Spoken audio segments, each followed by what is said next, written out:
मेरे बच्चों, आज की सीरीज में आज ये क्लास नंबर 5 है। आज हम बात करने वाले हैं वैदिक संस्कृति से संबंधित महत्वपूर्ण एमसीक्यू प्रश्नों के विषय में, जो विगत वर्षों में बहुत ही अधिक परीक्षाओं में पूछे जा चुके हैं। ये परीक्षा की दृष्टि से बहुत ही महत्वपूर्ण है। चलिए शुरू करते हैं। आज का पहला प्रश्न है, हाँ एक बात और बता दें, इससे पहले की जो श्रृंखला है उसमें अन्य सब क्वेश्चन किए जा चुके हैं, तो उसके आगे से ही इस श्रृंखला में, इस क्लास में आपको आगे से क्वेश्चन मिलेंगे। इससे पहले के क्वेश्चन के लिए आपको जो हमने पहले प्लेलिस्ट दी बनाई है, आप उस पर से जाके या हमारे चैनल पर जाके वीडियोस को देख सकते हैं और नॉलेज बढ़ा सकते हैं। ये शुरू करते हैं। वेदों को अपौरुषेय क्यों कहा गया है? इसका राइट आंसर क्या होगा? वेदों को जो अपौरुषेय यानी कि वेद जो है वो अपौरुषेय है, मतलब इसकी वेदों की रचना जो है वो पुरुषों के द्वारा नहीं की गई है। तो इसकी रही वेदों के द्वारा, मतलब जो वेदों की रचना है वो पुरुषों के द्वारा नहीं की गई है, से मतलब है कि वेदों की रचना देवताओं ने की होगी। तो ये है इसका राइट आंसर। वेदों की रचना जो है देवताओं के द्वारा की गई है, तो इसका राइट आंसर होगा यही।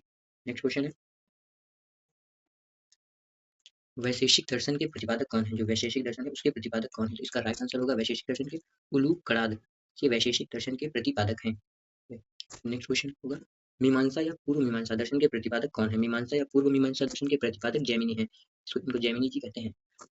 उसके बाद है, वेदांत या उत्तर मीमांसा, वेदांत या उत्तर मीमांसा दर्शन के प्रतिपादक कौन है?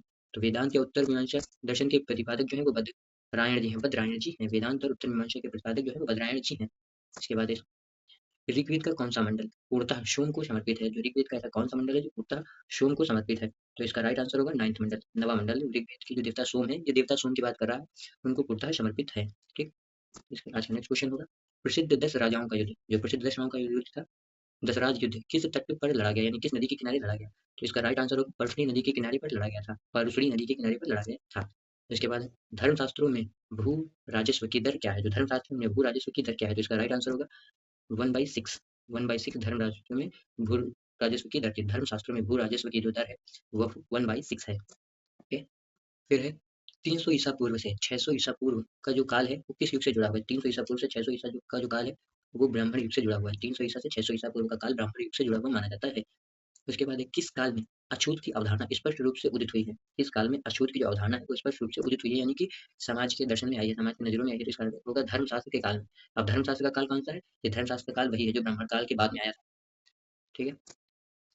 फिर है, एशिया माइनर एशिया माइनर स्थित बोगाज कोई का महत्व इसलिए है कि जो एशिया माइनर स्थित बोगाज कोई है उसका महत्व क्यों है? तो इनमें से आपको विकल्प के अनुसार से बताना है उसका महत्व क्यों है। तो इसका राइट आंसर होगा, वहाँ जो अभिलेख प्राप्त हुए उनमें 4 वैदिक देवताओं इंद्र, वरुण, मित्र, नाशत्य का उल्लेख मिलता है, इसलिए इसका राइट आंसर यही होगा।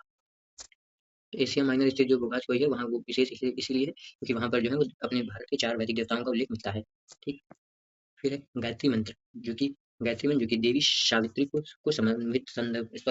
संबंधित है। तो गायत्री मंत्र है वो देवी सावित्री को संबंधित है, किस पुस्तक में मिला है? जो गायत्री मंत्र है किस पुस्तक में है? तो इसका राइट आंसर होगा ऋग्वेद। गायत्री मंत्र ऋग्वेद में उपस्थित है।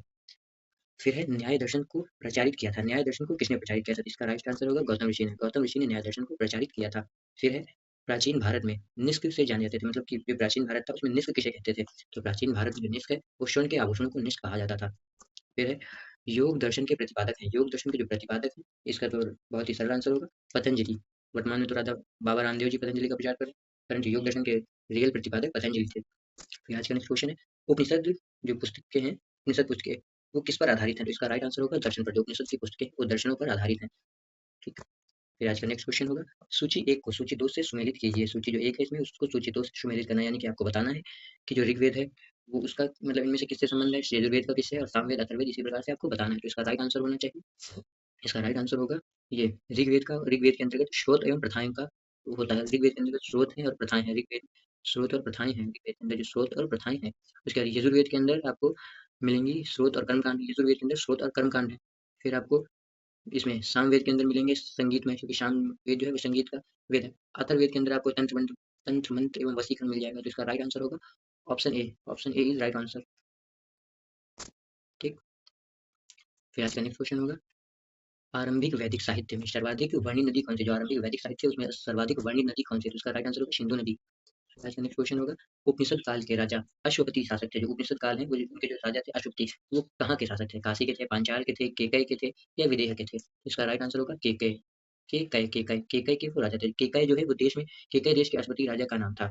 उसके बाद वह बड़ा सदाचारी थे और बहुत ही ज्ञानी कोटि के ब्राह्मण ज्ञानी थे। ठीक है। उसके बाद आध्यात्म ज्ञान के विषय में नचिकेता और यम का संवाद किस उपनिषद में प्राप्त होता है? जो अध्यात्म ज्ञान है उसके विषय में नचिकेता और यम के बीच जो संवाद व बातचीत हुई वो किस उपनिषद में वर्णित है? तो इसका राइट आंसर क्या होगा? इसका राइट आंसर होगा कंठोपनिषद में। इसका कंठोपनिषद में यम और नचिकेता के बीच जो बातचीत संवाद हुआ वो वर्णित है। फिर है वैदिक नदी कुंभा या फिर काबुल का स्थान कहाँ निर्धारित होता है होना चाहिए? तो जो वैदिक नदी है कुंभा, जिसको काबुल भी कहते हैं, काबुल, जो काबुल नदी वर्तमान में अफगानिस्तान में उपस्थित है। काबुल नदी वर्तमान में अफगानिस्तान में उपस्थित है। ठीक। फिर है कपिल मुनि द्वारा, आगे ये कपिल मुनि द्वारा प्रतिपादित दार्शनिक प्रणाली है। जो कपिल मुनि ने कौन सी प्रणाली को प्रतिपादित किया? तो इसका राइट आंसर होगा संख्या दर्शन। कपिल मुनि संख्या दर्शन के प्रतिपादक हैं। फिर है भारत के किस स्थल की खुदाई से लोहा धातु के प्रचलन के प्राचीनतम प्रमाण मिले हैं? मतलब कि ऐसा कौन सा स्थल है जहाँ पर खुदाई हुई तो लोहे के प्राचीनतम साक्ष्य प्राप्त हुए हैं? तो इसका राइट आंसर होगा अतरंजी खेड़ा। अतरंजी खेड़ा से लोहे के साक्ष्य प्राप्त हुए हैं। Atranji Kheda is right answer. फिर है निम्नलिखित में से किसका संकलन ऋग्वेद पर आधारित है? इनमें से जो दिए हैं निम्न में से किसका संकलन ऋग्वेद पर आधारित है? तो जो सामवेद का है संकलन वो ऋग्वेद जैसा ही है लगभग, क्योंकि जो सामवेद की ऋचाएं हैं वो ऋग्वेद में 75 प्लस के आसपास हैं, मिलती हैं। अगर निम्नलिखित में से कौन प्रस्थानत्रयी में शामिल नहीं है? इनमें से जो निम्नलिखित दिए गए हैं इनमें से ऐसा कौन सा है जो प्रस्थानत्रयी में शामिल नहीं है? जैसे भागवत शामिल है, या भागवत गीता, या ब्रह्मसूत्र, या उपनिषद। तो इसका राइट आंसर होगा जो भागवत है ये प्रस्थानत्रयी में शामिल नहीं है। भागवत गीता शामिल है, ब्रह्मसूत्र शामिल है, उपनिषद शामिल है। तो आप नहीं पे फोकस करेंगे, इसका राइट आंसर होगा भागवत। फिर है कर्म का सिद्धांत से संबंधित है। इनमें से निम्न में से कर्म का सिद्धांत किससे संबंधित है? तो कर्म का सिद्धांत है वो मीमांसा से संबंधित है। तो इसका राइट आंसर होगा मीमांसा से। ठीक। तो आज के लिए बस इतना ही। आशा करते हैं कि आपको हमारी इस वीडियो का ज्ञान पसंद आया होगा। कृपया ज्ञान पर फोकस करें। धन्यवाद। जय हिंद, जय भारत।